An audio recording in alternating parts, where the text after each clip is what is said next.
ಕಂದಾಯ ಸಚಿವ ಕೃಷ್ಣ ಬೈರೇಗೌಡ ರಾಜ್ಯದ ಎಲ್ಲಾ ಉಪವಿಭಾಗಾಧಿಕಾರಿಗಳ ಜೊತೆ ವಿಡಿಯೋ ಕಾನ್ಫರೆನ್ಸ್ ಮೂಲಕ ಮಾಸಿಕ ಪ್ರಗತಿ ಪರಿಶೀಲನಾ ಸಭೆ ನಡೆಸಿದರು.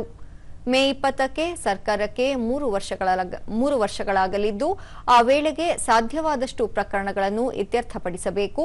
ಜೂನ್ ತಿಂಗಳೊಳಗಾಗಿ ಯಾವ ಉಪವಿಭಾಗಾಧಿಕಾರಿ ಮೀರಿದ ಪ್ರಕರಣಗಳು ಇರಬಾರದು ಎಂದು ಸಚಿವರು ಸೂಚನೆ ನೀಡಿದರು. ನಿಯಮಿತವಾದ ಉಪವಿಭಾಗಾಧಿಕಾರಿಗಳ ಬಳಿ ಬಾಕಿ ಇದ್ದ ಪ್ರಕರಣಗಳನ್ನು ವಿಲೇವಾರಿ ಮಾಡಲು ವಿಶೇಷ ಉಪವಿಭಾಗಾಧಿಕಾರಿಗಳನ್ನು ನಿಯೋಜಿಸಲಾಗಿದ್ದು, 73,624 ಪ್ರಕರಣಗಳ ಸಂಖ್ಯೆಯನ್ನು 9,024ಕ್ಕೆ ಇಳಿಸಲಾಗಿದೆ.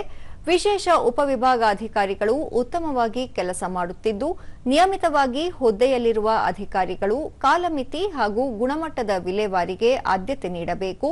ಹಳೆಯ ಪ್ರಕರಣಗಳ ಜೊತೆ 1,500 ಹೊಸ ಪ್ರಕರಣಗಳು ಸೇರ್ಪಡೆಯಾಗುತ್ತಿವೆ. ತುಮಕೂರು, ಬೆಂಗಳೂರು ಉತ್ತರ, ದೊಡ್ಡಬಳ್ಳಾಪುರದಲ್ಲಿ ಹೆಚ್ಚಿನ ಪ್ರಕರಣಗಳು ಬಾಕಿ ಇವೆ ಎಂದು ಸಚಿವರು ಅಸಮಾಧಾನ ವ್ಯಕ್ತಪಡಿಸಿದರು. Opening balance is less than 300. ಅಲ್ಲಿ ಅಂತೂ ದೇರ್ ಇಸ್ ನೋ ಎಕ್ಸ್ಕ್ಯೂಸ್.